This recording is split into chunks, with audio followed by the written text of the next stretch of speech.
Hello दोस्तों, fabulous academy के digital platform पर आप सभी का स्वागत है। मैं Rohit Kumar, faculty of mathematics, आप लोगों का सभी का स्वागत करता हूं। आज का टॉपिक है असमीकाएं। ये एक ऐसा टॉपिक है जो आपके बहुत से इम्पोर्टेंट चैप्टर्स हैं मैथमेटिक्स के अंदर, उन सभी में इसका बहुत ही अच्छे से यूज किया जाता है और बहुत ही अच्छे लेवल के क्वेश्चन यहाँ से बनाए जाते हैं। जैसे एक चैप्टर आपने 11th क्लास में भी पढ़ा है और 12th क्लास में पढ़ा है, वो चैप्टर है फलन। फलन में प्रांत और परिसर के क्वेश्चनों में असमीका का बहुत बढ़िया यूज होता है। एक चैप्टर और पढ़ा आपने 12th क्लास में, वो चैप्टर है अवकलन के अनुप्रयोग। वहाँ पे दो नाम आए थे, एक तो वर्धमान और ह्रासमान, और एक आया था उच्चिष्ट और निम्निष्ट। वहाँ पर भी असमीकाओं को यूज करके बहुत ही अच्छे लेवल के क्वेश्चन बनाए जाते हैं। 12th क्लास की मैं फिर से बात कर रहा हूँ, एक चैप्टर और था समाकलन के अनुप्रयोग। वहाँ पर अपने नॉर्मली क्षेत्रफल ज्ञात किया जाता है, उस क्षेत्रफल में भी असमीकाओं का यूज करते हुए बहुत ही बढ़िया लेवल के क्वेश्चन बनाए जाते हैं। एक चैप्टर और आता है लीनियर प्रोग्रामिंग। वहाँ पे 2 वेरिएबल इनइक्वलिटीज़ को यूज किया जाता है, 2 वेरिएबल वाली असमीकाओं को यूज किया जाता है। बाकी असमीकाएं ऐसा टॉपिक है जिसको किसी भी चैप्टर में कहीं भी यूज किया जा सकता है।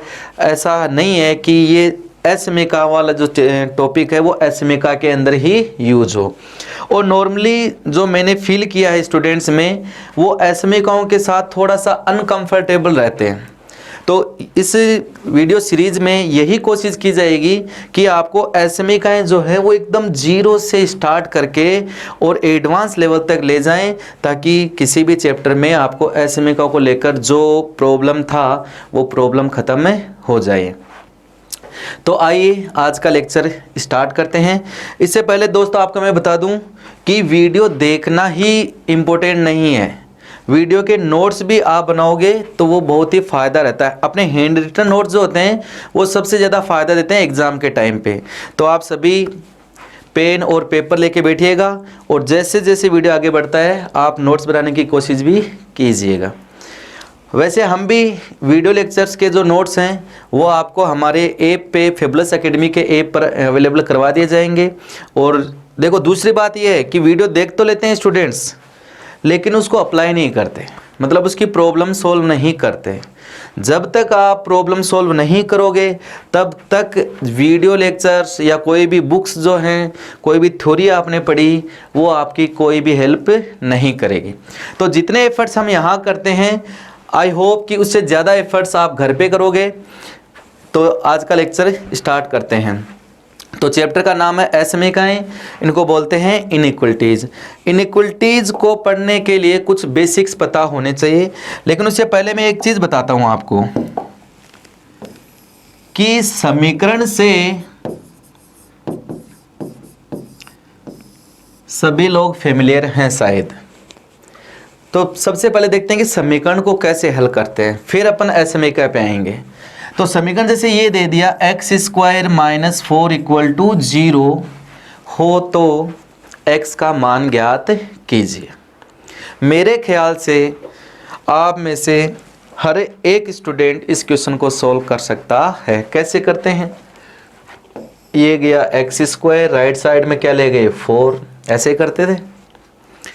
फिर दोनों तरफ क्या लिया, वर्गमूल। तो वर्गमूल लेते हैं तो क्या लगाते हैं दोस्तों, प्लस माइनस। तो ये आ गया 4। 4 का वर्गमूल कितना होता है, 2, तो प्लस माइनस कितना आ गया, 2। मतलब x के 2 मान ऐसे हैं जो इस समीकरण को संतुष्ट कर रहे हैं। इसी तरीके से आपने और भी क्वेश्चन सोल्व किए हैं, जैसे x + 4 = 3x + 10। इसको भी अगर सोल्व करना हो तो सिमिलर कैसे सोल्व करते थे, जितने भी चर वाले पद हैं उनको एक साइड में ले जाते हैं और अचर वाले पद हैं उनको एक साइड में ले जाते हैं। तो 4 को ले आए राइट साइड में, ऐसा ही किया है दोस्तों। तो कितना हो जाएगा, 10 - 4।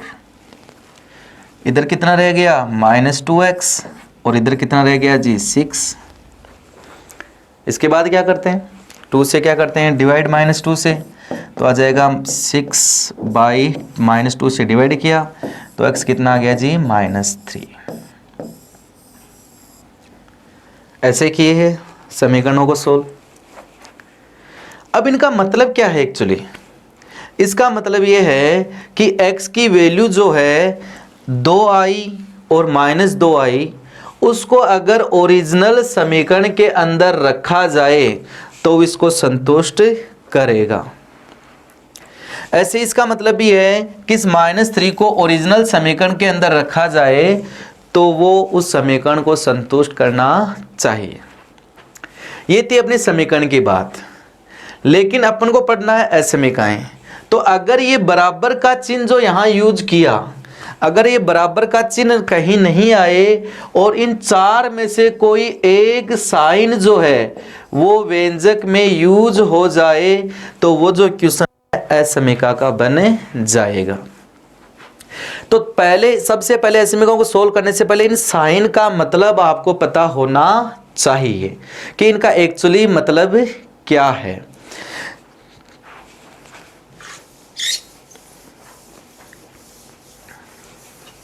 तो देखिए सबसे पहले है कि a ग्रेटर देन b। देखो ये जो साइन है जिधर मुंह खुला हुआ है वो साइड हमेशा क्या होगी? बड़ी।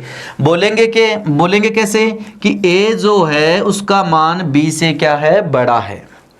ये वाले को क्या बोलोगे कि a इज देन b। इसका मतलब है कि a b से क्या है? छोटा। गाइस मैंने क्या बोला कि जिस साइड में मुंह खुला हुआ है वो साइड हमेशा क्या होती है? बड़ी होती है। अब इसमें क्या है कि बराबर का चिन्ह भी है और ग्रेटर का भी, तो क्या लोगे? a is greater then b और इक्वल्स टू b। और ये वाला क्या हो जाएगा? a is less than b और इक्वल्स टू b। देखते हैं एक बार। जैसे मैंने लिखा 10 और इधर लिखा 20। आपको ये बताना है कि यहाँ पे कौन सा सिंबल भरे उनमें से। ध्यान रखना जिधर बड़ा है वो साइड की तरफ मुंह खुला हुआ आएगा साइन का। तो इधर कौन बड़ा है? 20। तो 20 की साइड में क्या जाएगा? ये। बोलेंगे कैसे? 10 इज लेस देन b। बोलने का काम जो है वो हमेशा लेफ्ट से होगा। कहां से करोगे? लेफ्ट से। चलिए एक और करते हैं। जैसे मैंने लिखा 5 और इधर लिखा 2। तो बताइए कौन सा साइन बने? बड़ा कौन सा है? सोचिए। 5 है ना, तो 5 की तरफ क्या जाएगा? खुला हुआ मुंह। तो क्या बोलोगे? बोलना कहां से? लेफ्ट से। 5 इज ग्रेटर देन 2। 5 जो है वो 2 से बड़ा है। ये तो सिंपल नोटेशन हो गया कि असमीकाओं में किस तरह के चिन्ह यूज होंगे। तो एक तो होता है ग्रेटर देन, एक होता है लेस देन, एक होता है ग्रेटर देन इक्वल टू और एक होता है लेस देन इक्वल टू। दोनों साइड में कुछ भी चीजें हो सकती है। अब इन असमीकाओं को पढ़ने से पहले एक इंपॉर्टेंट बात आती है कि अंतराल क्या होते हैं, इंटरवल्स क्या होते हैं। क्योंकि जब क्वेश्चनों के अंदर आंसर लिखना होगा तब अपन को इंटरवल्स की जरूरत पड़ेगी। तो गाइस एक तो होता है ओपन इंटरवल,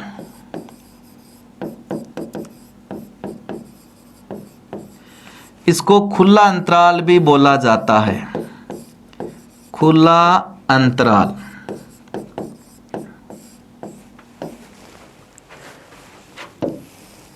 एक होता है बंद अंतराल।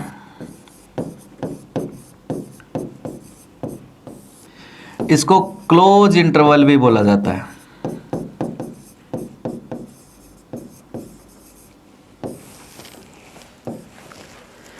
अब इन दोनों को मर्ज करके दो नए और बना दिए जाते हैं, अर्ध खुला व अर्ध बंद। इसको बोलते हैं semi open and semi close. और एक होता है अर्ध बंद व अर्ध खुला,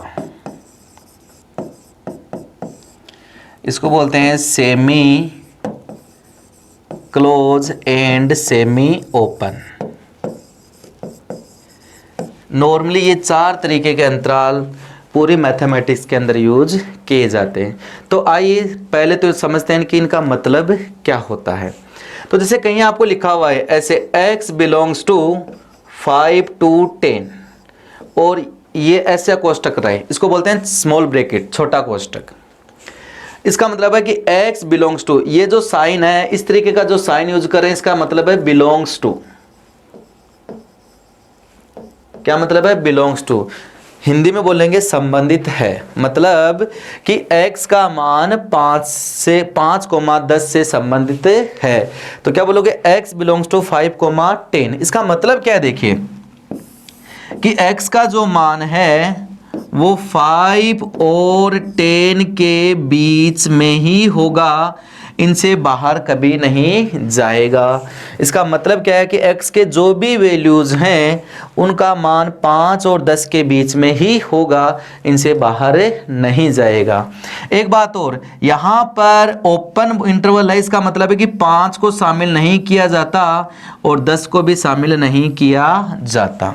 फिर से बता रहे हैं, ओपन इंटरवल क्या होता है कि दो वैल्यूज में ये वाला ब्रैकेट लगा के लिखा जाए तो उसे ओपन इंटरवल बोलते हैं, और उसका मतलब है कि उन दोनों वैल्यूज के बीच में जो आंसर आ रहे हैं वो अपना आंसर होगा, ना ही तो वो दोनों वैल्यूज अपना आंसर होगी, ना ही उनके बाहर। इसे बोलते हैं ओपन इंटरवल। ये तो अपना एक इंटरवल का तरीका हो गया, ये एक ग्राफिकली रिप्रेजेंटेशन हो गया। अब इसी को एसएमए में कैसे लिखते हैं? तो देखो गाइस ध्यान से देखिए, x का मान क्या बोला? 5 से 10 के बीच में, मतलब 10 से तो क्या है? छोटा, और 5 से क्या है? बड़ा। तो लिखेंगे क्या कैसे कि x का जो मान है वो 10 से क्या है? छोटा, और 5 से क्या है? बड़ा। तो इसको बोलना स्टार्ट करेंगे बीच में से कि x is less than 10 and greater than 5, या ऐसे भी बोल सकते हैं इधर से कि x ग्रेटर देन 5 और लेस देन 10।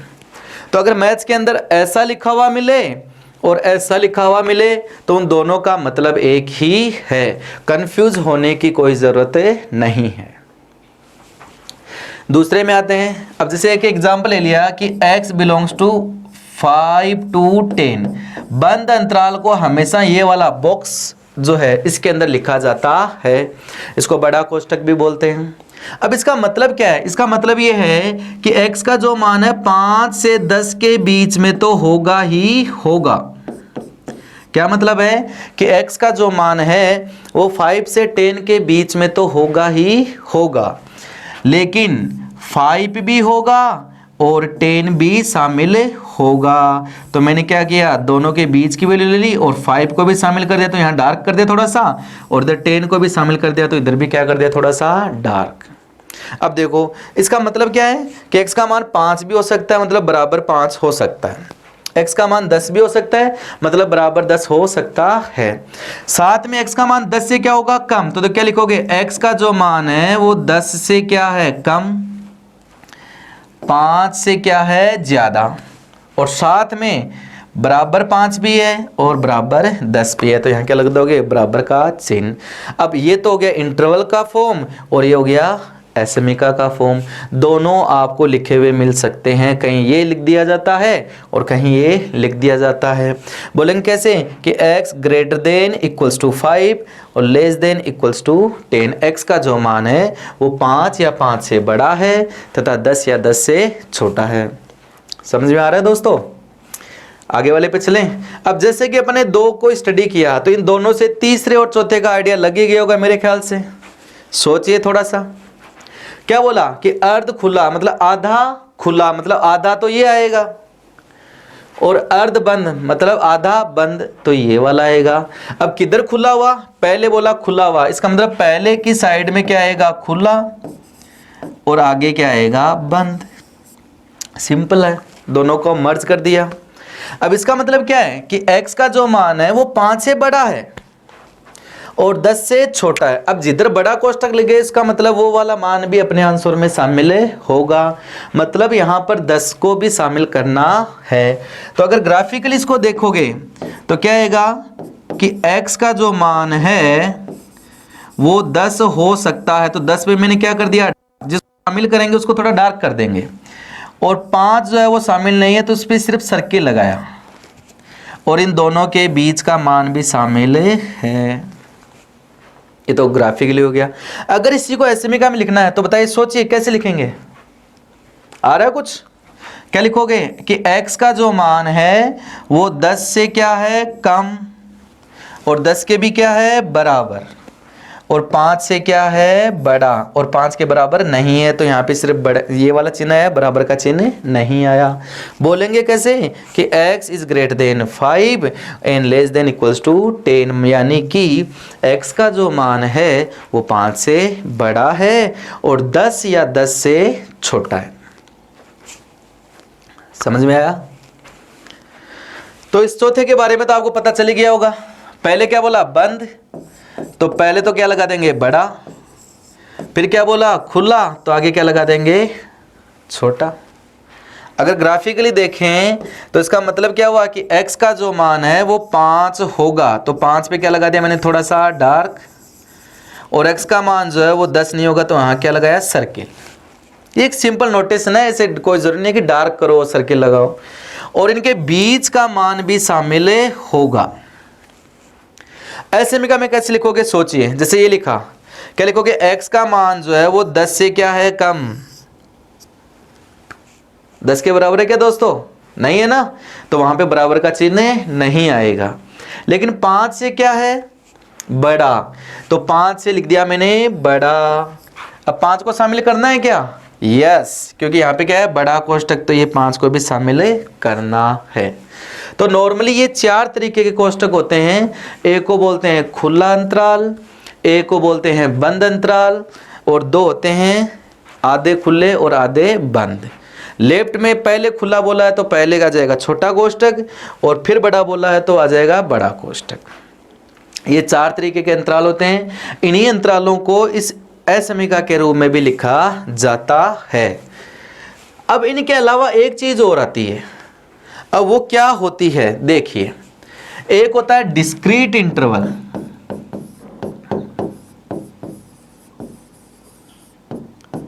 डिस्क्रीट इंटरवल ये थोड़ा सा अलग है। इसको बोलते हैं असतत अंतराल, असतत अंतराल। ये भी मैथ्स के अंदर बहुत यूज होता है। पहले तो समुच्चय से स्टार्ट हो जाएगा इसका यूज। तो नॉर्मली इसको लिखा जाता है इस वाले ब्रैकेट में, इसको बोलते हैं मजला कोष्टक, कर्ली ब्रेसिस बोला जाता है। अब इसका मतलब क्या है, देखो अभी तक जो 4 पढ़े थे उनमें जो ये दोनों वैल्यूज थी उनके बीच के मान जो आ रहे थे वो भी शामिल थे, लेकिन इसके अंदर दोस्तों ऐसा नहीं है। इसका मतलब सिर्फ और सिर्फ x का जो मान है वो 5 होगा और 10 होगा, बीच में से कोई लेना देना नहीं होगा। इसलिए इसको बोला जाता है असतत अंतराल। असतत क्या, टूट गया, क्योंकि इनके बीच का कोई मान आ नहीं रहा, सिर्फ 5 आ रहा है। 5 के बाद सीधा जंप करके कहां पे जा रहा है, 10 पे, इसलिए इसको बोला जाता है असतत। तो ये नॉर्मली 4 तरीके के होते हैं, और 5वां मैंने एक और बता दिया, असतत अंतराल, जिसका मतलब नॉर्मली जब इंडिविजुअल मानों को ही शामिल करना हो उस कंडीशन में इस वाले अंतराल का यूज किया जाता है। तो दोस्तों ये था अंतराल के बारे में, और उसी अंतराल को असमीका के रूप में कैसे लिखा जाता है। आई होप कि लिख रहे होंगे सभी, समझ में आ रहा है। आगे चलें। तो देखिए नेक्स्ट, अब आते हैं देखो असमीकाओं को हल करने से पहले एक तो अंतराल के बारे में पता होना ही होना चाहिए। दूसरा, असमीकाओं के कुछ बेसिक रूल्स हैं वो भी आपको ध्यान रहने चाहिए। तो देखो एक छोटा सा एक पूछते हैं आपसे कि मैंने इधर लिखा 10 और इधर लिखा 8, तो पहले तो ये बताइए कि यहाँ चिन्ह कौन सा आएगा, ये वाला आएगा ना, 10 बड़ा है 8 से। चलो सेम इधर भी लिख रहा हूं मैं 10 और 8। अब मैं क्या कर रहा हूं यहाँ पे, सिंपली अर्थमेटिक कर रहे हैं। मैंने यहाँ पे दोनों साइड में 2 जोड़ दिया। कितना जोड़ दिया, 2। तो देखो लेफ्ट साइड जो है वो कितनी हो जाएगी, 12। राइट साइड वो कितनी हो जाएगी, 10। अब मेरे को बताओ कौन बड़ा है इनमें से, सोचिए। 12 बड़ा है ना, तो कौन सा चिन्ह आएगा, ये वाला। सेम यहां पे मैंने उधर जोड़ा, इधर मैं घटा रहा हूं, -2 किया, इधर भी -2 किया, तो इधर तो कितना हो गया, -8 और यहाँ कितना हो गया प्लस का 8 और इधर कितना हो गया 6। बड़ा कौन है 8।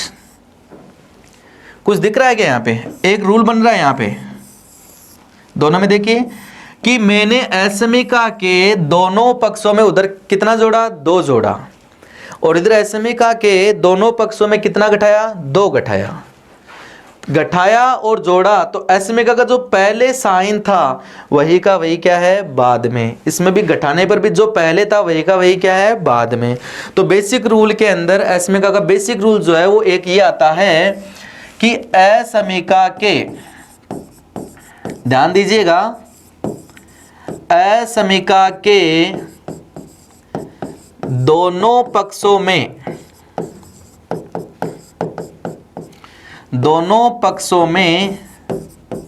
समान राशि, अब राशि कोई भी हो सकती है ना, समान राशि जोड़ी या घटाई जाए तो असमिका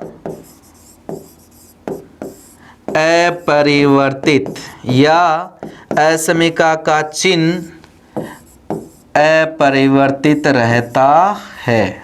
क्या बोला? पहला बेसिक रूल क्या है कि असमिका के दोनों पक्षों में समान राशि जोड़ी जाए और समान राशि घटाई जाए तो असमिका अपरिवर्तित रहती है या असमिका का में कोई चेंजेज नहीं आता। क्या है कि if same number is added to और subtracted from both sides of an inequality then the inequality remains same. कोई फर्क नहीं पड़ता। ये असमिकाओं को सोल्व करने में यूज होगा। ये बेसिक रूल है पहला, फर्स्ट बेसिक रूल। जोड़ने और घटाने का नियम बोल सकते हो आप नॉर्मली इसको, तो कोई फर्क नहीं पड़ता। देख लीजिए बहुत आसान है, ऐसा डिफिकल्ट कुछ भी नहीं है। देखो एकदम जीरो से लेके चलूंगा, लेकिन आपको मेरे साथ बने रहना है, आपको कंटिन्यूअसली इनको स्टडी करना है, तभी ये चीज़ समझ में आएगी। बीच में लेक्चर मिस नहीं होनी चाहिए।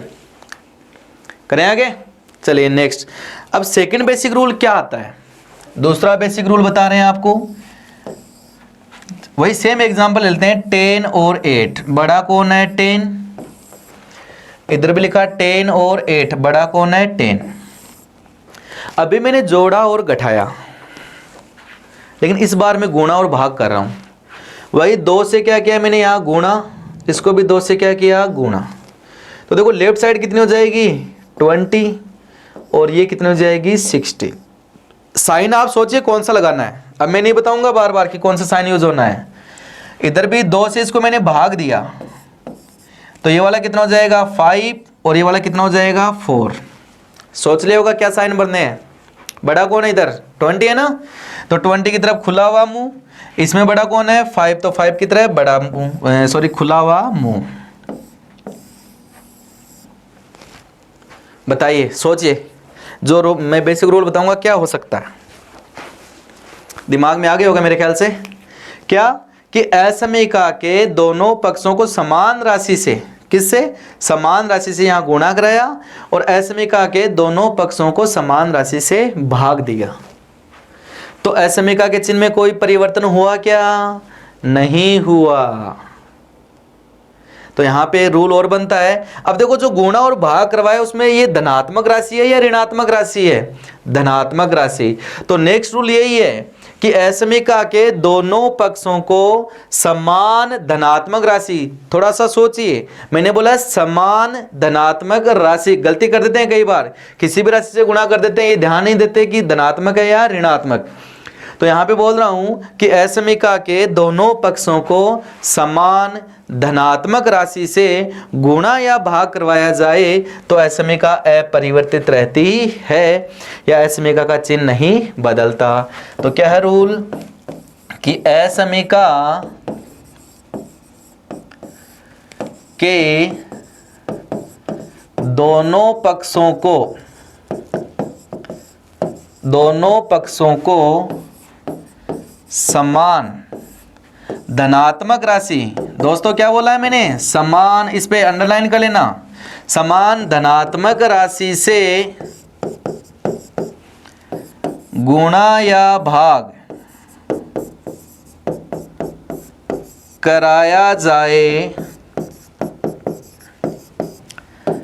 तो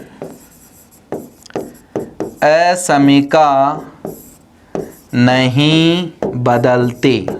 तो देखो यहाँ नहीं बदलने से मतलब है उसके साइन से है कि असमीका का साइन परिवर्तित नहीं होता। इस चीज पे आपको गौर फरमाना है। धनात्मक राशि की बात कर रहा हूं कि असमीका के दोनों पक्षों को धनात्मक राशि से गुणा या भाग करवाएं तो असमीका नहीं बदलती। ये असमीकाओं को सोल्व करने के लिए दूसरा बेसिक रूल है। अब देखो धनात्मक की बात की, अगर ऋणात्मक हो तब क्या होता है, तो तीसरा बेसिक रूल। चलिए यहां देखते हैं, आप ही बताओगे मैं नहीं बताऊंगा, चिन्ह तो यही आएगा। तो दोस्तों देखो मैं यहां पे क्या कर रहा हूं, इसको -2 से गुणा करवा रहा हूं। किससे गुणा करवा रहा हूं? -2 से। और इधर -2 से क्या दे रहा हूं? भाग दे रहा हूं। तो देखो बताओ कितना आएगा। इधर कितना आएगा? -20 और यहां कितना आएगा? -16। साइन के बारे में आप सोचोगे, मैं नहीं लिखूंगा इस बार, आपको खुद को लिखना है। यहां कितना आएगा? -5 और यहां कितना आएगा? -4। आया सभी के? लिख लिया होगा मेरे ख्याल से। कौन सा साइन आएगा? समझ में आ रहा है? करें आगे? तो बताओ कौन सा आएगा। अच्छा मेरे को तो ये बता दो बड़ा कौन है, -20 बड़ा है या -16? -20 बड़ा है ना? नहीं नहीं, यहां बड़ा कौन है? -16। तो -16 की तरफ खुला मुंह। इनमें से बड़ा कौन है? -4। तो -4 की तरफ खुला मुंह आएगा। तो अब देखिए इसको थोड़ा सा, अब आप खुद भी बना सकते हो, ऐसा कोई हार्ड एंड फास्ट रूल नहीं है। जैसे कुछ बेसिक्स जो है आपको ध्यान रहने चाहिए। मैथमेटिक्स के अंदर आते हुए क्वेश्चनों को गलत करवा देते हैं ये चीज, इसलिए बहुत ही मैं 0 लेवल से लेके चल रहा हूं। तो देखो बताओ, पहले क्या था? ये वाला चिन्ह, अब कौन सा हो गया? ये वाला। मतलब चिन्ह में क्या हो गया? परिवर्तन हो गया। तो रूल दिमाग में आ गया होगा। क्या रूल है? कि असमीका के दोनों पक्षों को समान ऋणात्मक राशि से गुणा या भाग करवाएं तो असमीका क्या क्या बोलिए? असमीका परिवर्तित हो जाती है। और परिवर्तित कैसे होती है? इस तरीके से, बड़ा वाला किससे बदल जाता है? छोटे वाले में। तो तीसरा रूल आ गया, असमीका के दोनों पक्षों को समान और किससे? नेगेटिव राशि। ध्यान रखना, पिछले वाले में पॉजिटिव बोला था मैंने, समान अंडरलाइन कर लीजिएगा। इस पे इंपॉर्टेंट यही है कि समान नेगेटिव राशि से गुणा या भाग किया जाए तो असमीका, बताइए क्या हो जाएगी? परिवर्तित हो जाती है। परिवर्तन होने से मतलब है कि उसका चिन्ह चेंज हो जाता है। और कैसे चेंज होता है? कि ये जो चिन्ह है वो इस वाले में क्या हो जाएगा? चेंज। और ये वाला जो है वो इस वाले में क्या हो जाएगा? चेंज। और ग्रेटर देन इक्वल टू वाला जो है वो किस में चेंज हो जाएगा? लेस देन इक्वल टू में। और लेस देन इक्वल टू वाला वो किस में चेंज हो जाएगा? ग्रेटर देन इक्वल टू में।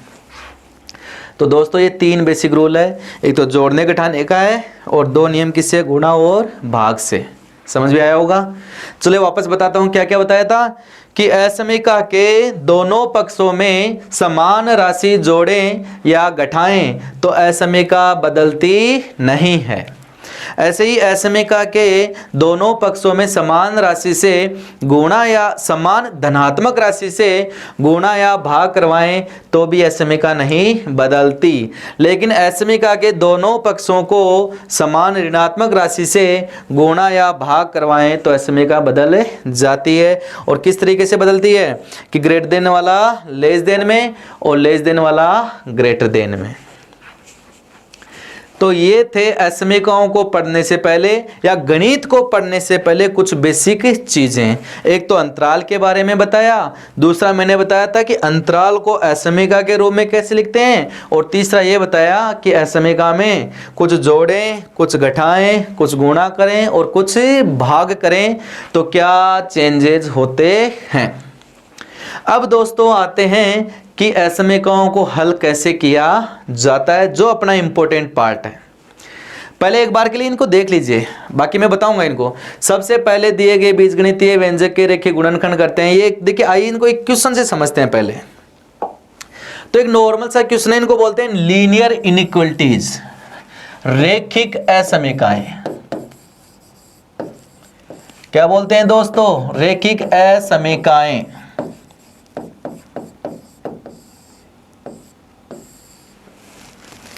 चलिए एक क्वेश्चन मैं सोल्व कर देता हूं, उसके बाद आपको सोल्व करना है। इसका क्या बोला हुआ है कि ये दोनों तरफ दो बीजगणितीय व्यंजक लिखे हुए हैं और एक का मतलब घात एक होने चाहिए अधिकतम। तो आपको ऐसे बताना है कि x के ऐसे कौन से मान हैं जो इस असमीका को संतुष्ट करते हैं। तो देखो दोस्तों, रेखिक असमीका को हल करना जो है वो सबसे आसान होता है। प्रॉब्लम आती है घात 2 आ जाए, घात 3 आ जाए, घात 4 आ जाए, बट्टे में आ जाए, तब प्रॉब्लम क्रिएट होती है। यहां तक कोई प्रॉब्लम नहीं। जो अपने शुरुआत में लेक्चर के स्टार्टिंग में समीकरण को सोल्व किया था, सेम वैसे इसको सोल्व किया जाता है। एक बार कोशिश कीजिए, बाकी मैं बताऊंगा, अभी बता रहा हूं। करूं स्टार्ट? तो देखो, रेखिक असमीका को सोल्व कैसे करना है, वही समीकरण की तरह है। चर को क्या ले लो एक साइड में, तो x को किधर ले लिया? लेफ्ट में। तो कितना आ जाएगा? 3x माइनस एक्स आ रहा है क्या सभी का? और अचर को किधर ले लोगे? राइट में। तो कितना है? 26, और इधर आएगा तो कितना हो जाएगा? -10। ऐसा ही होता है क्या? चलिए, तो 3 में से 1 गया तो कितना बचा? 2x, और 26 में से 10 गया तो कितना बचा? 16।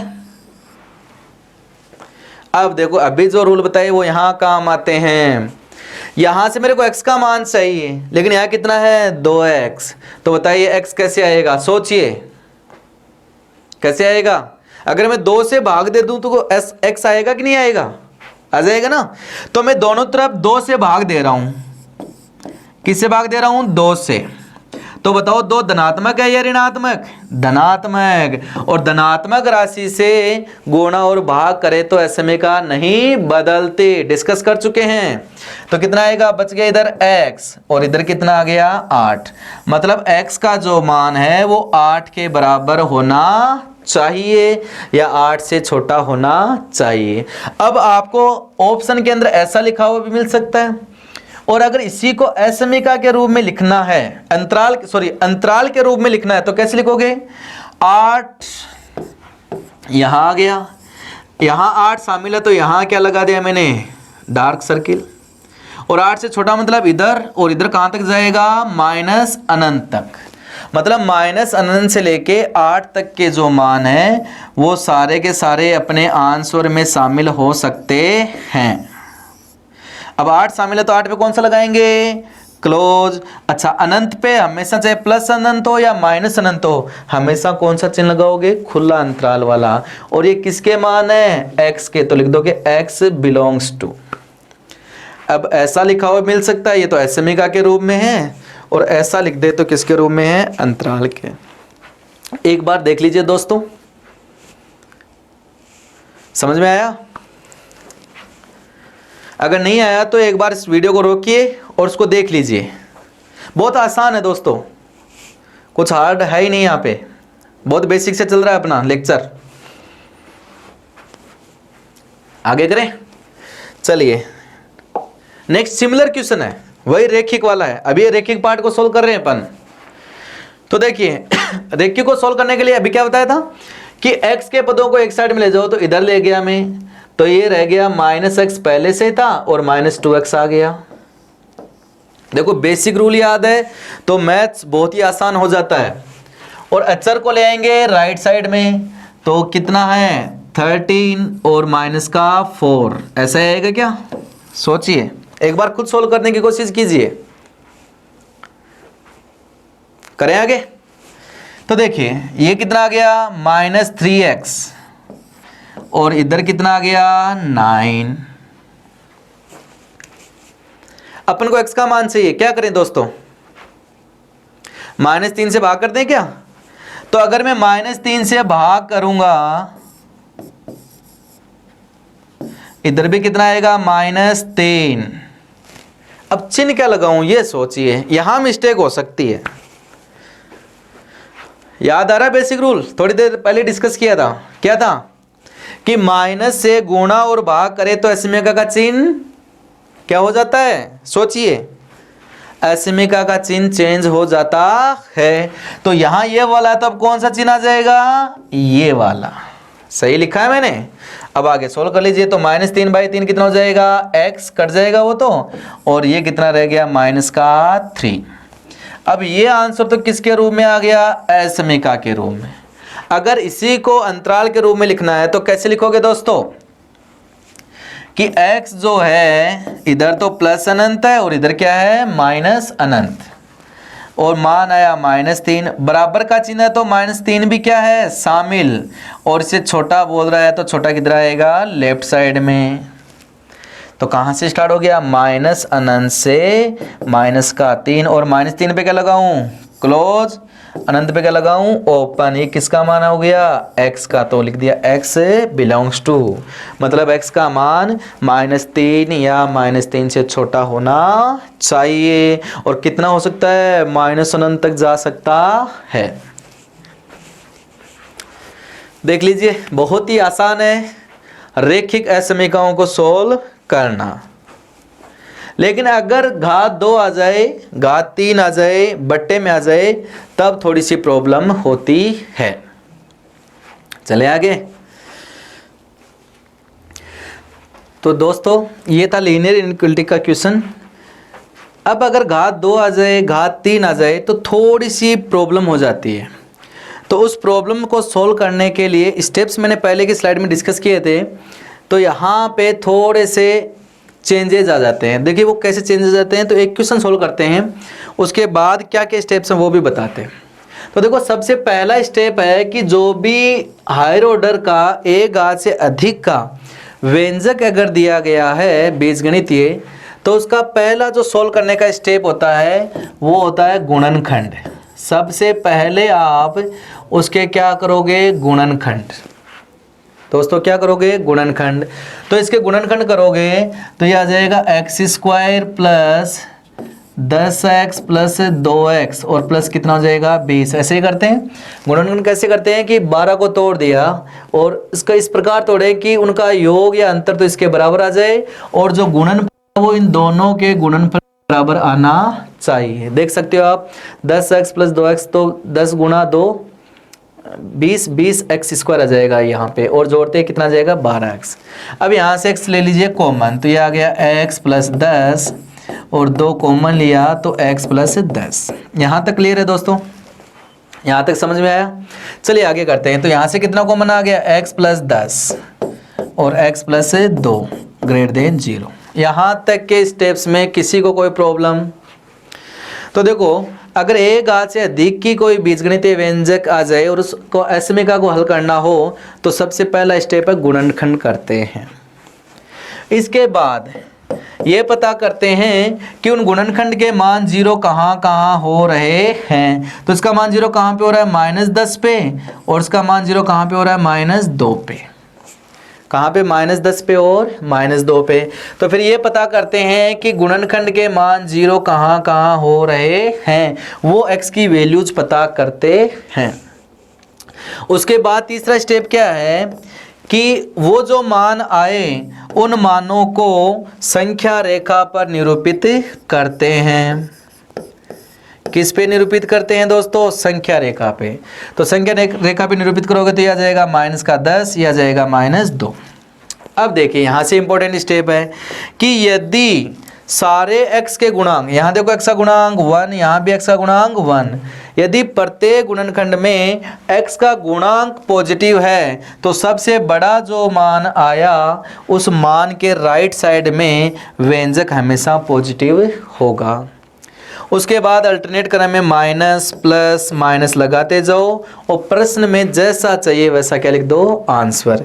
तो देखो सबसे सारे गुणांक पॉजिटिव है तो सबसे बड़े मान के राइट में हमेशा पॉजिटिव, फिर नेगेटिव और फिर क्या आएगा, पॉजिटिव। अब अपन को दोस्तों इसका क्या लिखना है, आंसर। तो देखो आंसर कैसे लिखेंगे, मान क्या चाहिए, 0 से बड़ा। तो 0 से बड़ा कहाँ कहाँ आया, 2 के राइट में, ग्रीन कर रहा हूँ मैं, और -10 के लेफ्ट में, पॉजिटिव यहीं पे आ रहा है। अच्छा, बराबर का चिन्ह नहीं, इसका मतलब -2 शामिल नहीं है और -10 भी शामिल नहीं है। अब इसको लिखना है तो कितना आया, -2 से अनंत, और ये वाला कितना आया, -अनंत से -10। इधर होता है प्लस अनंत और इधर होता है माइनस अनंत। अच्छा, बराबर का चिन्ह है तो यहाँ पर खुला, यहाँ पर भी सॉरी बराबर का चिन्ह नहीं है, एक मिनट देखिए। तो आंसर क्या आया था अपने पास, -अनंत से -10, और बराबर का चिन्ह है तो इधर भी खुला और इधर भी खुला, और यहाँ से कितना आया, 2 से अनंत माइनस का, और बराबर का चिन्ह है तो दोनों तरफ खुला, ये आ जाएगा x का मान। और दोनों को मर्ज करने के लिए क्या लगा देते हैं, यूनियन। तो ऐसा करते ही अपने पास क्या आ जाता है, द्विघात त्रिघात व्यंजक वाली अस्मिका का हल। तो ये जो स्टेप डिस्कस की, ये स्टेप्स की को लिखा हुआ है यहाँ देखो आपको 1 बाय 1 कैसे है कि सबसे पहले दिए गए बीजगणितीय व्यंजक के जो है वो क्या करते हैं, रेखीय गुणनखंड, यही बताया था मैंने। फिर क्या है कि प्रत्येक गुणनखंड से x का मान ज्ञात करके उसको किसके बराबर करते हैं, गुणनखंड को 0 के बराबर, वो x के मान ज्ञात करते हैं, और प्रत्येक मान को संख्या रेखा पे निरूपित करना है। और फिर देखो x का गुणांक धनात्मक है तो सबसे बड़े व्यंजक के सबसे बड़े मान के राइट में व्यंजक हमेशा क्या होगा, पॉजिटिव। फिर एकांतर क्रम में माइनस प्लस माइनस लगा के हल लिख दिया जाता है। तो ये था एक से अधिक घात वाली अस्मिकाओं को हल करने की विधि। तो दोस्तों आज का जो लेक्चर था वो अस्मिकाओं के बारे में था, और उसमें अपन ने क्या पढ़ा, कुछ बेसिक्स पढ़ा था जिसमें अस्मिकाओं के चिन्ह क्या होते हैं। फिर एक बता था अंतराल के बारे में, तो एक अंतराल और अस्मिका को कैसे रिलेट करते हैं, किसी अंतराल को अस्मिका में कैसे लिखें और किसी अस्मिका को अंतराल में कैसे लिखें, वो चीज़ भी अपन ने डिस्कस की थी। उसके बाद जो डिस्कस किया था वो 3 रूल डिस्कस किए थे। वो क्या थे कि अस्मिका के दोनों पक्षों में समान राशि जोड़ें या घटाएं तो अस्मिका में कोई परिवर्तन नहीं होता। सेकंड रूल क्या था कि अस्मिका के दोनों पक्षों में धनात्मक राशि से गुणा या भाग करवाएं तो भी कोई परिवर्तन नहीं होता। और तीसरा रूल ये था कि अस्मिका के दोनों पक्षों में ऋणात्मक राशि से गुणा या भाग करवाएं तो अस्मिका परिवर्तित हो जाती है। इन 3 रूल को पढ़ते ही अपन ने डिस्कस किया था रैखिक अस्मिका का हल कैसे ज्ञात करते हैं, और उसके बाद अपन ने बताया कि एक से अधिक घात के अस्मिका आ जाएं तो उनका हल कैसे ज्ञात करते हैं। तो उनकी बेसिक सी स्टेप्स क्या बताई कि सबसे पहले गुणनखंड करना है, गुणनखंड के बाद x के मान ज्ञात करने हैं जहाँ पे गुणनखंड की वैल्यू 0 हो, फिर उन गुणनखंड से जो मान प्राप्त हुए उनको संख्या रेखा पे प्रदर्शित करना है, और फिर उसके बाद क्या लिख देना है, आंसर। लेकिन एक बात का ख्याल रखना है कि x के गुणांक हमेशा पॉजिटिव होने चाहिए। ये था अपना इनइक्वलिटीज़ का बेसिक और इनइक्वलिटीज़ को सोल्व करने के बेसिक स्टेप्स। नेक्स्ट लेक्चर में और आगे नेक्स्ट टाइप के क्वेश्चंस डिस्कस करेंगे। तो दोस्तों आप फेबुलस एकेडमी के जो फेबुलस एकेडमी है उसका ऐप आप गूगल प्ले स्टोर से डाउनलोड कर सकते हो। वहाँ पर आपको एयरफोर्स, नेवी, CDS, NDA के लिए अलग अलग वीडियोज़ मिल जाएंगे, सब्जेक्ट्स के प्रैक्टिस प्रॉब्लम्स मिल जाएगी, टेस्ट मिल जाएंगे, करंट अफेयर्स के वीडियोज़ मिल जाएंगे। तो आप अपनी क्या डिफेंस सर्विसेज की जो तैयारी है वो आप कंटिन्यू कर सकते हो। थैंक यू, धन्यवाद।